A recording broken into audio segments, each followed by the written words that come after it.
Hola, los hutíes de Yemen están atacando embarcaciones que transportan armas y municiones hacia puertos de Palestina ocupada, dirigidos todos hacia Israel. No solo los que atraviesan el mar Arábico, también el Mar Rojo, el Golfo de Adén. También están impidiendo el cruce a través del Océano Índico y desde Sudáfrica hacia el Cabo de Buena Esperanza. ¿Cómo impacta esto a la economía de Occidente? ¿Qué movimientos está generando toda esta situación? Hoy vamos a analizar todos los escenarios junto a Carmen Parejo y Jorge Kreiners. Inicia el mapa. Bienvenidos.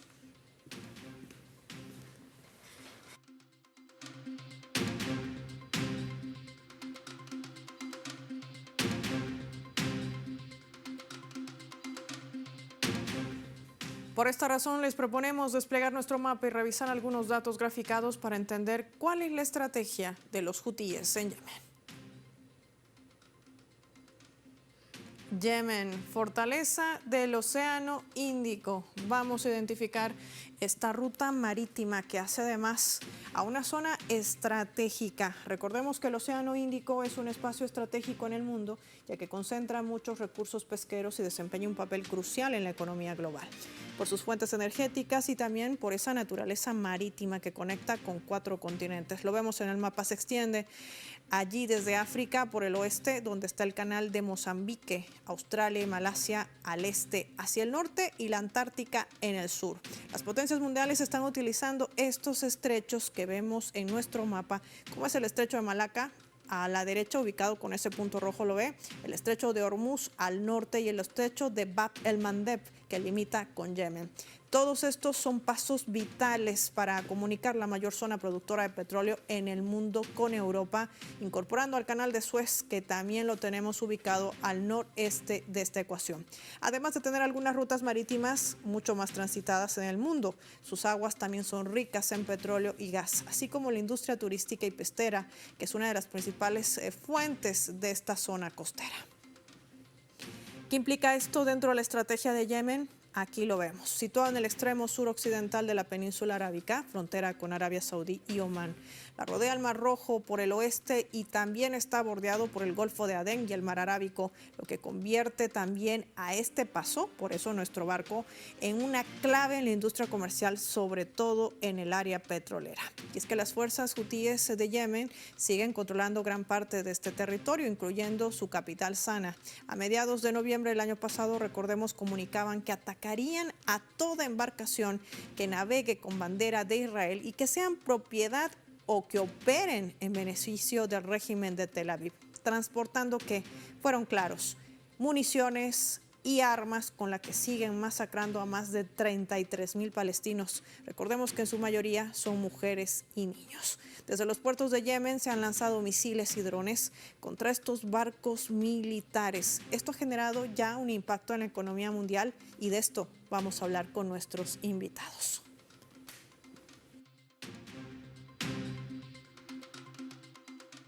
Enlazamos por esta razón hasta España. Nos acompaña en directo, ella es experta en análisis internacional, Carmen Parejo, además de ser escritora. Qué gusto tenerte con nosotros en el mapa, Carmen. Gracias por tu tiempo para Telesur. Muy buenas, un saludo igualmente. Carmen, justamente hace horas atrás, no menos de 6, nuevamente los hutíes atacaban esta vez 2 destructores norteamericanos que tratan de llegar a estos puertos de Palestina ocupada, transportando, que reiteramos una vez más, municiones y también todo armamento militar para seguir atacando al pueblo palestino. Este es un mensaje claro que además mantiene el pueblo hutí y que de alguna manera envía de manera potente hacia Occidente, en rechazo también a las normas internacionales que no están haciendo efecto en las medidas ni provisionales, y de eso vamos a hablar más adelante. Pero tiene un impacto en lo económico. Empecemos por allí. Sí, era la pregunta, ¿no? Sí. Hola. Te escucho. Quería saber cómo está impactando esto al comercio mundial, porque no solamente se ataca a embarcaciones que transportan estas municiones, esto también va en detrimento de estos complejos militares industriales. Claro, en efecto, una de las, o sea, la idea fundamental de la estrategia de los hutíes no es solamente el hecho en sí de demostrar esa capacidad de frenar ese tránsito por esa vía en relación con Palestina, sino también de demostrar el control efectivo que tienen de esa vía comercial, lo que también ha supuesto en momentos determinados que incluso otras compañías que no están vinculadas directamente con la entidad sionista también hayan decidido cambiar de ruta, lo que también ha repercutido en un encarecimiento a la hora de su propia distribución, de las distribuciones de esas redes comerciales. Entonces hay que tener en cuenta que está primero el fenómeno en sí, segundo el fenómeno también en relación a el miedo que se ha generado, la inseguridad que se ha generado frente a determinadas potencias, sobre todo las grandes potencias occidentales, que son las que se sienten inseguras, y después también cómo esto también repercute a la hora de frenar el expansionismo militar en esa zona del mundo, en un momento que además es clave porque estamos hablando de cómo vemos que la estrategia atlántica también se va hacia el este, hacia su objetivo que es China y que es toda la zona del mar del sur de China. Por lo tanto, efectivamente hay unas consecuencias económicas, pero también hay unas consecuencias en la sensación de inseguridad que genera y que también en un sistema como el capitalista supone que grandes compañías se lo piensen dos veces a la hora de operar en según qué dirección y sobre todo para apoyar a según qué estados, como por ejemplo la entidad sionista de Israel. Esto pareciera una estrategia que no se le había venido pensando ni calculado Occidente. Es decir, había ya una advertencia por el pueblo yemení de atacar estos buques destructores y embarcaciones con destino a Palestina ocupada, a estos puertos. Y también en rechazo a la no acción de organismos multilaterales. De esto quiero hablar contigo, Carmen. Hoy se conocía que la Corte Internacional de Justicia se ha declarado no competente para emitir medidas provisionales ante la demanda que planteaba Nicaragua contra Alemania por justamente seguir financiando, seguir vendiendo armamento. Y esto además sumado a la amenaza que lanzaban congresistas norteamericanos, si bien es otro organismo, pero bajo las mismas líneas supeditadas a Occidente, la Corte Penal Internacional. Si ustedes emiten sanciones contra autoridades israelíes, les decían, habrán sanciones. ¿Cómo entender este manejo y quizás esta doble moral en una esperanza de conseguir justicia por el genocidio, que además es un delito de lesa humanidad? Claro, en primer lugar hay que tener en cuenta que desde Naciones Unidas también salió una resolución que avalaba la operación de Estados Unidos contra precisamente los yemeníes por las acciones llevadas a cabo en el Mar Rojo, y el argumento era que que afectaba, como estábamos mencionando, al comercio mundial. En cambio, no vemos esa misma actitud por parte de Naciones Unidas cuando Estados Unidos o la Unión Europea de forma sistemática sanciona a países que suelen ser grandes exportadores de recursos o de energía, como Rusia, Venezuela, Irán, que por supuesto también está afectando al comercio mundial. Es decir, como vemos, evidentemente Naciones Unidas se ha demostrado una herramienta ineficaz que no está cumpliendo con el fin para el que fue creado, que era evitar las guerras, cuando vemos que cada vez hay más guerras, y que además está completamente instrumentalizado y controlado en beneficio de una parte y no en beneficio de todas las naciones por igual. En ese sentido, desgraciadamente, no sorprende esta demanda, o sea, este requerimiento que plantea la Corte Internacional de Justicia, porque está en sintonía con todos el resto de dobles varas de medir que hemos estado viendo, y que lo único que demuestran y certifican es que el mundo necesita unas estructuras multilaterales que verdaderamente, para empezar, lo sean.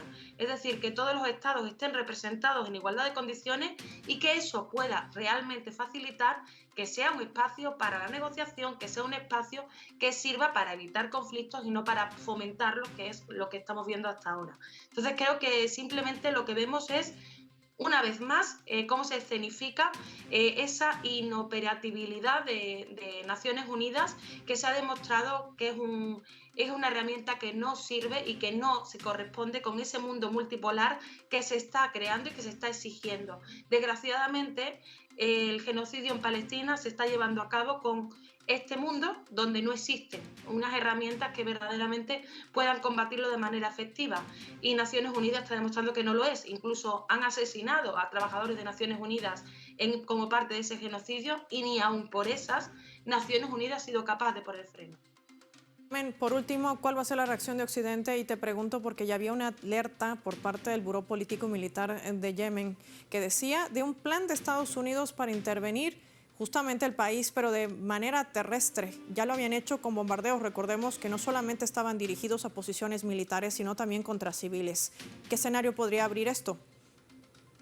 Bueno, Estados Unidos ya inició una guerra de agresión contra Yemen de forma como delegación a través de Arabia Saudí. Esto es algo que yo creo que a estas alturas no deberíamos negar. O sea, realmente quien estaba detrás de Arabia Saudí fue Estados Unidos.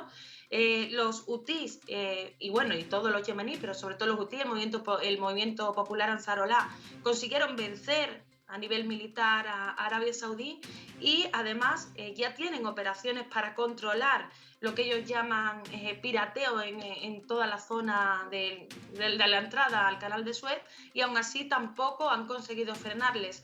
No sé si Estados Unidos en este momento, con varios frentes abiertos, se atreverá a abrir otro, y sobre todo a abrir otro contra un movimiento como es el de los hutíes, que ha demostrado que tiene capacidades por encima de lo que aparentemente podría parecer, porque se presentan como si fueran unas guerrillas poco organizadas, pero realmente hoy en día, por la experiencia acumulada de todos estos años, estamos hablando de un movimiento político, pero también militar, muy bien articulado y que ha sabido defenderse de varias ofensivas y que conoce su territorio mucho mejor de lo que lo conoce Estados Unidos, y que además Estados Unidos está en una posición de debilidad porque tiene varios frentes abiertos en este momento.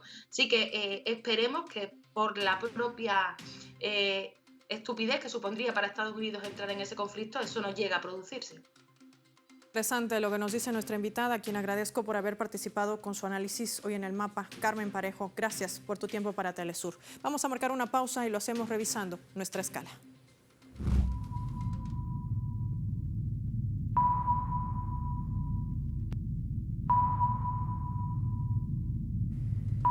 Esta vez a través de este portal web de una casa aliada de Telesur, Al Mayadin, que está titulando de la siguiente manera. Lo ponemos en la pantalla del mapa.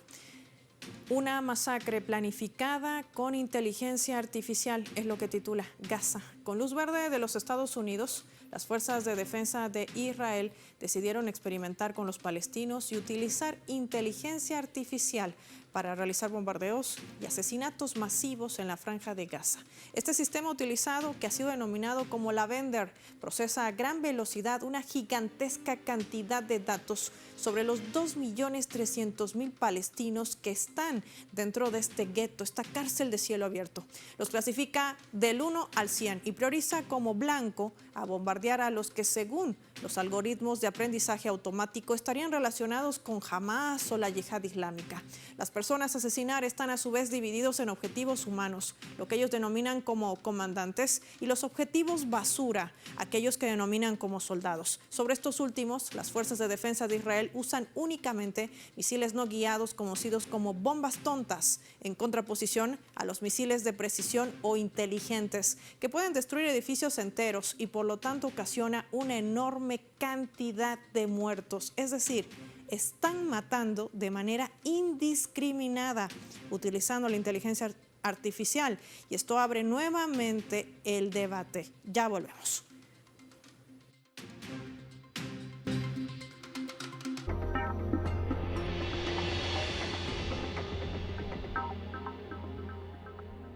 Con un pedazo de cielo, mi Nicaragua se formó. Por eso es lindo este suelo, el suelo donde nací yo. Qué linda, linda es Nicaragua, bendita de mi corazón. 30 de abril de 1838, Independencia de Nicaragua. Esa es mi nación.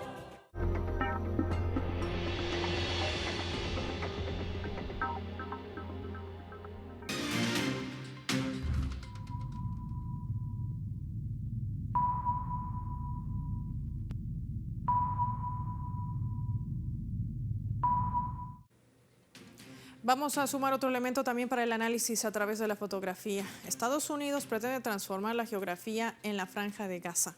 Lo que vemos allí es un collage de imágenes. Por un lado está la ciudad de Rafah, por otro lado los militares estadounidenses y también un puerto flotante. Y es que ¿de qué se trata? Recordemos que para poner fin a todo lo relacionado con la resistencia, el eje en Oriente Medio, se ha indicado también a través del miembro del Buró Político del Movimiento Palestino de la Yihad Islámica, Ishan Ataya, quien aseguró que el retraso de la incursión de las fuerzas militares de la ocupación de Israel a la ciudad de Rafah, al sur del enclave, no se debe por razones humanitarias, sino que Estados Unidos pretende construir este muelle flotante. El pueblo palestino estaría obligado a cruzar por pasos asediados con la presencia de norteamericanos y también de sionistas.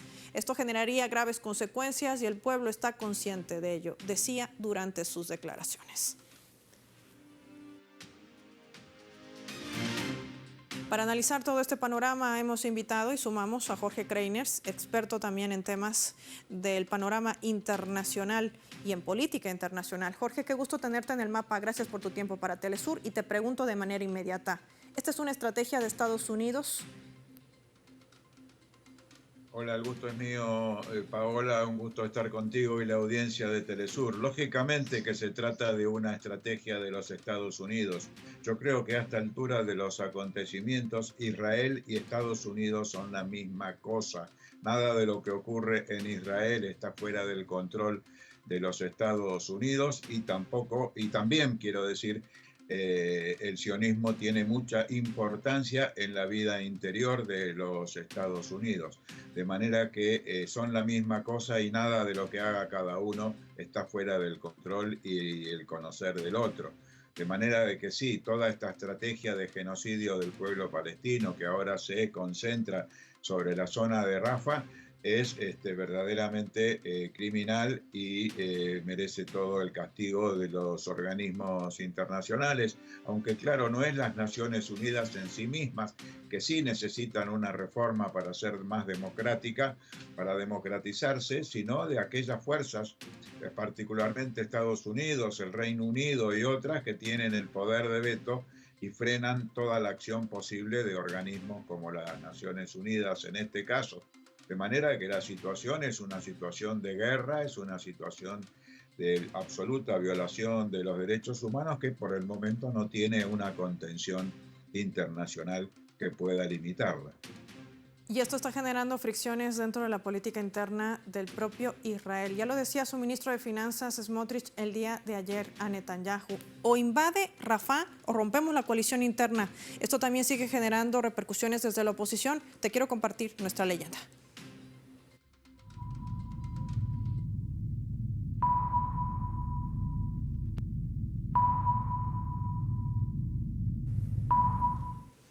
Y es que las críticas contra Netanyahu no solamente vienen de la famosa coalición de gobierno, también desde la otra acera, desde la oposición. Vamos a ver lo que reseñaba Yair Lapid. Israel se ha convertido en rehén de locos irresponsables y no puede continuar así, le decía en un mensaje directo hacia el primer ministro de Israel, Benjamin Netanyahu. Jorge, ¿esto podría generar de alguna manera, digámoslo así, un tiempo que necesita de alguna u otra forma el pueblo palestino? ¿Esta ruptura de quiebre político tendrá sus consecuencias también para su gran aliado Estados Unidos? Bueno, la resistencia del pueblo palestino continúa. Yo creo que los cadáveres de soldados y oficiales israelíes que regresan en ataúdes a su territorio ocupado, verdaderamente lo indican. De manera de que allí el pueblo palestino, en condiciones muy hostiles y muy complicadas, sigue combatiendo al invasor. Efectivamente, es una situación muy complicada que puede tender a agravarse si vamos a ver que también la solidaridad desde el punto de vista militar con el pueblo palestino se verifica desde Líbano, se verifica desde Yemen, se verifica desde Irán y desde otros lugares, como por ejemplo desde zonas del propio Irak. De manera que entiendo que Estados Unidos tiene una estrategia de extender regionalmente el conflicto, pero en eso no encuentra la suficiente coincidencia por parte de algunos gobernantes de las regiones cercanas a la Palestina, y por eso las cosas se demoran. De todas maneras, tienen una estrategia muy clara de avanzar, y el irrespeto por parte de Israel a las resoluciones de las Naciones Unidas lo transforma en un Estado que está fuera de la ley internacional.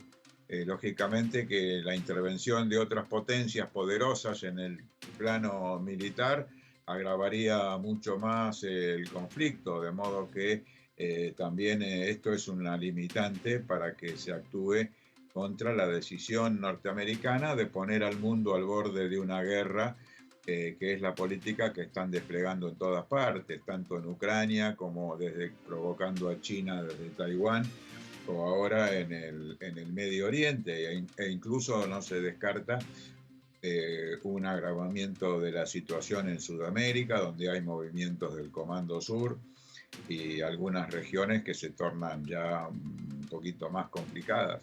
Y esta política de poner al mundo al borde de una guerra es lo que está poniendo en vilo toda la situación internacional, Paola.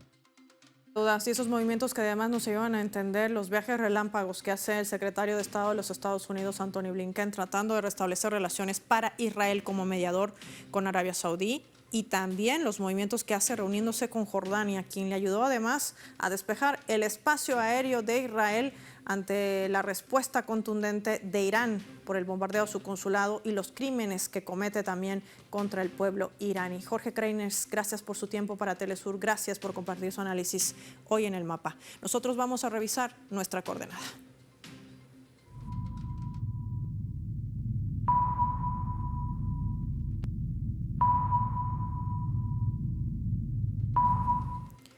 Hay también otros hechos geopolíticos que se vienen desarrollando y que impactan en el mundo. Adoni Baserrigorri, desde España, nos va a comentar sobre los escándalos de corrupción que envuelven al gobierno de Pedro Sánchez, quien decide no dimitir en medio también de la reapertura de investigación por el caso Pegasus. Todo esto impacta dentro de una España que está también en el ojo de la tormenta. Veamos. Lo que hemos vivido estos días en Madrid es un fiel reflejo de lo que es la política en el Estado español, lo que es la política española, pero no de hoy, de hace mucho tiempo, ¿no? Los dos grandes partidos, el Popular y el Partido Socialista, son igualmente corruptos, son igualmente dos partidos que han llevado la política en el Estado español a un auténtico senegal. ¿Por qué saca el Partido Socialista la gente a la calle? Pues porque sus expectativas de voto han bajado terriblemente, está en una situación bastante comprometida, con una derecha muy envalentonada y con una derecha que está yendo a por todas, ¿no? Utilizando la mentira y utilizando las noticias falsas para, de una forma no democrática, acceder al poder. Pero no nos hagamos falsas ilusiones. El Partido Socialista habla de luchar contra el fascismo al mismo tiempo que protege y sigue ayudando al régimen criminal de Israel, y al mismo tiempo que sigue mandando armas y apoyando a Ucrania, que, como todos sabemos, está dirigida por un gobierno que se podría llamar fácilmente de neonazi, ¿no? Entonces, nada que nos reconforte en lo que está ocurriendo estos días en Madrid, España.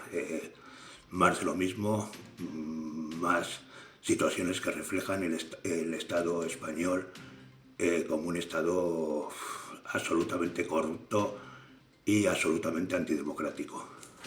Adoni Baserrigorri, que también nos acompañaba en nuestra coordenada, hablando acerca de las posturas que marcan tanto al jefe de gobierno de España, Pedro Sánchez, que decidió después de 5 días no dimitir, permanecer en el cargo, pero nunca hablaba de confrontar lo que denominaba como un lawfare mediático, ni resolver estas situaciones de corrupción que aquejan al país ibérico, en medio de críticas y cuestionamientos por su procedimiento en torno también a la decisión irresponsable, decían, de mantenerse en el cargo y no dar respuesta ante la verdadera situación que aqueja al pueblo español mientras se sigue financiando los conflictos en el mundo. Más dinero para Ucrania y más dinero para Israel.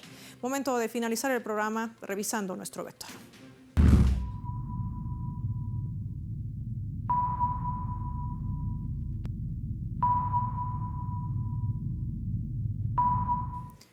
Nuestro radar en el mapa hoy nos refleja las 3 claves sobre este tema.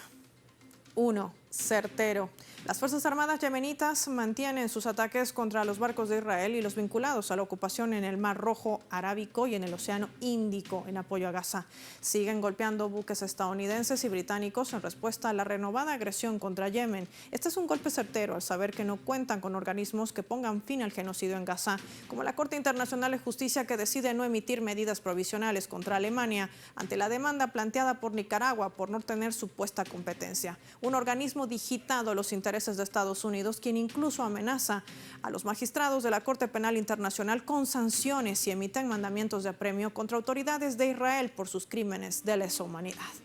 2. Inteligencia artificial para matar. El ejército de Israel ha desarrollado un programa basado en la inteligencia artificial conocido como Lavender. Ha jugado un papel esencial en el bombardeo sin precedentes de palestinos y palestinas, especialmente durante las primeras fases de su invasión. Su influencia en las operaciones militares es tan determinante que tratan a estos objetivos y resultados del dispositivo como si fuesen decisiones humanas. Esto ha generado ya la condena de organismos en derechos humanos y países en el mundo, sumados al uso de armas químicas prohibidas por leyes internacionales. 3. Mar Índico. Esta quizás sea la estrategia mejor planeada de la resistencia de Oriente Medio, que Occidente no había calculado, ni el impacto comercial, ya que se siente en la economía mundial, y no solo por las pérdidas que esto ya representa para Estados Unidos y sus aliados europeos, que siguen perdiendo barcos con armas, municiones y hasta destructores estadounidenses en su paso por llegar a puertos de Palestina ocupada. De ahí vienen también los intereses de la Casa Blanca en la construcción de este puerto flotante para evadir la respuesta de los hutíes, donde la agresión a Rafah se hace cada vez más clave. Por eso la presión y disputas que se generan al interior de la política en Israel. Soy Paola Pérez y nos vemos en otra edición del Mapa.